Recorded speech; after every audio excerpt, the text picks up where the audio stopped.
In Fear and Hunger 2 Termina, one of the very first major characters we're introduced to is Perk'ele.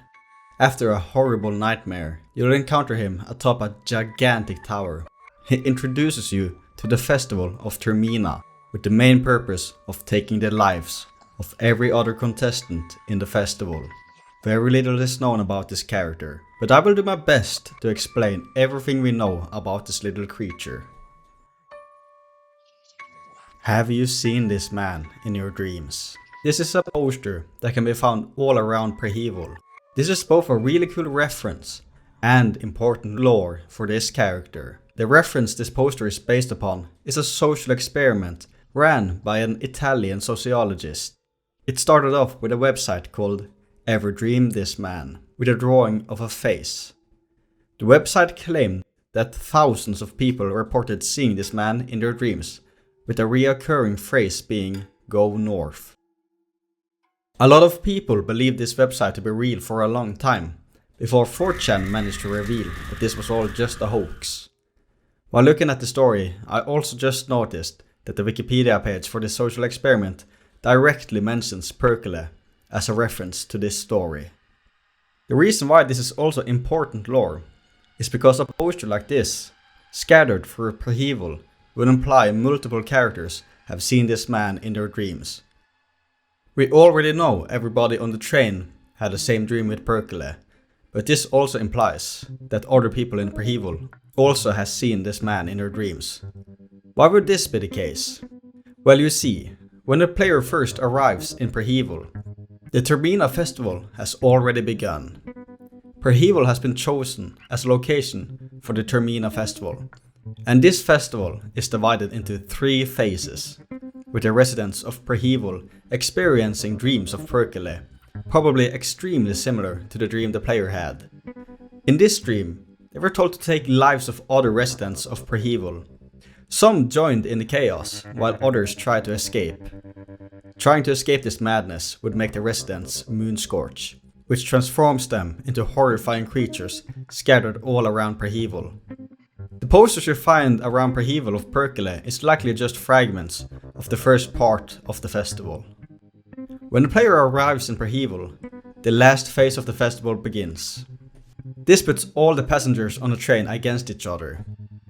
Now, since we know a little more about the festival that we're a part of, we can go over just exactly why this is happening and how Perk'ele is connected to all of this.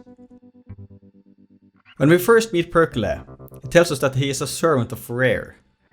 Rare is the trickster moon god, an old god. The appearance of this god is the moon itself, and is a clear reference to Majora's Mask. According to Perk'ele, Rare hosts these festivals every once in a while with the promise of a great reward if you're able to survive. It's important to note that Rare is a jealous and trickery god.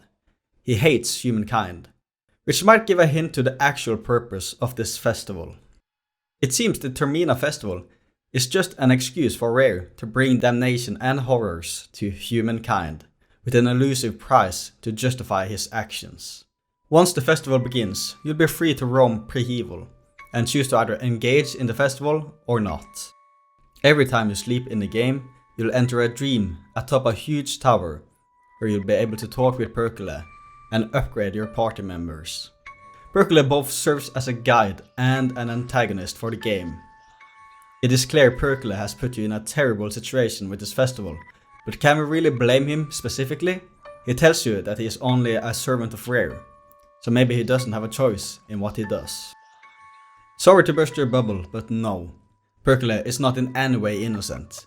Perk'ele was once a contestant himself in one of these festivals of Rare. It is not known how long ago, or even if he won the festival, but we know for sure he was a contestant in one of them. He knows of the horrors and he has endured it, and now he has become a servant. The only problem being, he's not actually a servant of Rare. If you manage to win the festival, you can actually enter the tower we see in our dreams, and encounter Perk'ele at the top. If you manage to do this, Perk'ele will reveal that the Rare you see up in the sky is in reality just traces of Rare. Rare left this world a long time ago, but his powers still linger. The power of Rare is harnessed, not by Perk'ele, but by a mysterious dormant god, the Sulphur God. The Sulphur God is the actual mastermind behind this festival, and the master of Perk'ele. If you manage to finish the festival by day 2, you'll actually have the opportunity to become a servant yourself. Becoming a servant of Sulphur is rather interesting. To become a servant, you'll have to burn in the Sulphur pits. After doing so, you'll be resurrected and become virtually immortal. But at what cost? If you look at followers of Sulphur like Needles and Stitches, it seems they only care about one thing, and that is causing harm and suffering upon humankind. Even Stitches, who is Stan's wife, doesn't seem to recognize Stan if they engage in combat. The previous lives seem to have been forgotten. The servants are a shell of their previous lives. If I were to guess, it seems as though the cost of immortality will be the mind of the character who dares to jump in the Sulphur pits. We can also then speculate that maybe Perk'ele was a completely different man before he became a servant of Sulphur. But exactly who was he in his previous life? Some have speculated that he could be the madman that murdered 4 people at the White Mold Apartments. At first, this might sound like a believable theory, since when we explore the White Mold Apartments, we find out that the madman killed these 4 people as a ritual for the Sulphur God. The biggest problem with this theory is that the madman's actions seem to have happened relatively recently. We even see a news coverage about this case on the TV. So if I were to guess, I think the madman killed these 4 people just a few weeks ago at most. Since Perk'ele revealed to us that he has participated in a Termina festival previously, it is more likely Perk'ele became a servant of Sulphur a lot earlier than the events at the White Mold Apartments. He even says himself he has lost count for however many times he has been arranging these festivals. Also, the Termina festival seems to be located at different locations each time, so it's not likely Perk'ele is from Perk'ele at all. There doesn't really seem to be any other hints towards who Perk'ele might have been in the past. But I do have a little theory in mind. Okay, hear me out. Game theory time. Could the butterfly from the first Fear and Hunger game actually be Perk'ele? Perk'ele states that he once was a human, at least according to the loosest meaning of that term. And if you look at the butterfly from the first game, he seems to have a human-like shape. The butterfly's goal is to become a butterfly. Under certain conditions, the butterfly will actually manage to become a sort of butterfly and fly away from the dungeon in Fear and Hunger. Now look at Perk'ele. What does he have? Wings. Exactly. So maybe the butterfly managed to fly off to another place and somehow ended up in a festival, and then also somehow got in touch with Sulphur. The first Fear and Hunger game happened around 500 years ago too, so that would match up with the fact that Perk'ele has been helping with this festival for a long time. The only problem with this theory, their appearance doesn't really match that well. Especially the beak on the butterfly, which Perk'ele does not have. But could this be explained by burning in the sulphur pits?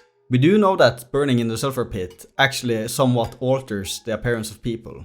And maybe since the butterfly seemed so fragile in its state, he could have gotten a sort of upgrade from Sulphur to make him seem more human-like. Could this actually be Perk'ele from the past? I'm going to be honest, this theory was just a small thing I thought of for fun. But like, maybe? Probably not.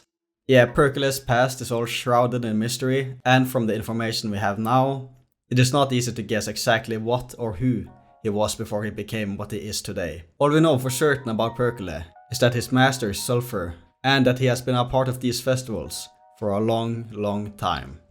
Probably hundreds of years. And he might also be the butterfly. Even though Perk'ele is one of the characters we see and talk with the most in the whole game, we don't really know much about him. This is because he isn't meant to be this big threat or important character.